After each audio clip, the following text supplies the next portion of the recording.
অকার্যকর হলো অন্তর্বর্তী সরকারের জারি করা গুরুত্বপূর্ণ ১৩টি অধ্যাদেশ। সংসদ অধিবেশনে ৩০ দিনের মধ্যে এই অধ্যাদেশগুলো অনুমোদন না পাওয়ায় শুক্রবার রাত ১২টার পর সংবিধান অনুযায়ী আপনা আপনি অকার্যকর হয় এই অধ্যাদেশগুলো। এর মধ্যে রয়েছে গণভোট, গুম প্রতিরোধ ও প্রতিকার, দুর্নীতি দমন কমিশন, পুলিশ কমিশন সহ গুরুত্বপূর্ণ সব অধ্যাদেশ। এ নিয়ে সংসদেই ক্ষোভ প্রকাশ করেছে বিরোধী দল।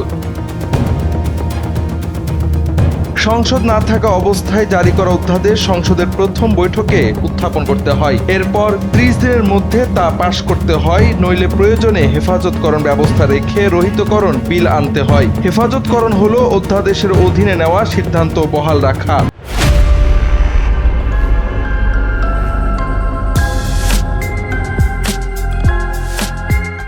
সংসদে পাশ অথবা রহিত করা না হলে অধ্যাদেশ স্বয়ংক্রিয়ভাবে কার্যকারিতা হারায়। মূলত এই প্রক্রিয়া অবলম্বন না করে কৌশলে এই অধ্যাদেশগুলো ল্যাপস করে দেওয়া হলো বলে অভিযোগ করে বিরোধী দল। এ নিয়ে শুক্রবার সংসদ অধিবেশন চলাকালীন ওয়াকআউটও করেন তারা। এদিকে সরকার দলের দাবি, ল্যাপস হয়ে যাওয়া অধ্যাদেশগুলো নিয়ে পরবর্তী অধিবেশনে আলোচনার সুযোগ থাকবে। বিরোধী দলের আপত্তি ও ক্ষোভ প্রকাশের প্রেক্ষিতে কথা বলেন জাতীয় সংসদের চিফ হুইপ নুরুল ইসলাম মনি। তাছাড়া প্রয়োজন হলে পরবর্তীতে বিল আকারে এসবকে আনা যাবে বলেও মন্তব্য করেন স্পিকার মেজর হাফিজ উদ্দিন।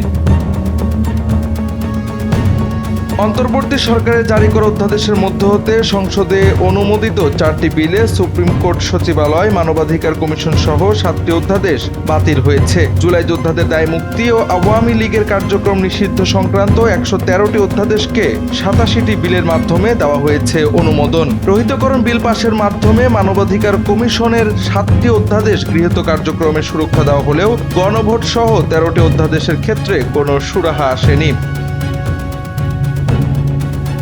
নির্ধারিত সময়ে সংসদের অনুমোদন না পাওয়ায় যে অধ্যাদেশগুলো কার্যকারিতা হারিয়েছে সেগুলোর মধ্যে আছে রাজস্ব নীতি ও রাজস্ব ব্যবস্থাপনার বিষয় ২টি অধ্যাদেশ, গণভোট অধ্যাদেশ, গুম প্রতিরোধ ও প্রতিকার সংক্রান্ত ২ অধ্যাদেশ, দুর্নীতি দমন কমিশন অধ্যাদেশ, মাইক্রো ফাইন্যান্স ব্যাংক অধ্যাদেশ, তথ্য অধিকার অধ্যাদেশ, কাস্টমস অধ্যাদেশ, আয়কর অধ্যাদেশ, বেসামরিক বিমান চলাচল অধ্যাদেশ, বাংলাদেশ ট্রাভেল এজেন্সি সংশোধন অধ্যাদেশ। বিশেষ কমিটির প্রতিবেদনে পুলিশ কমিশন অধ্যাদেশ সংশোধিত আকারে পাশ করার সুপারিশ ছিল, কিন্তু শুক্রবার পর্যন্ত এই অধ্যাদেশ পাশ করার জন্য বিল আনা হয়নি।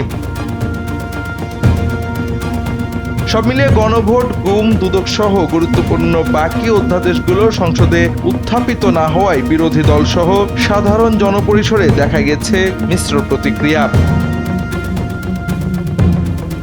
Javad Ahmed, NPB।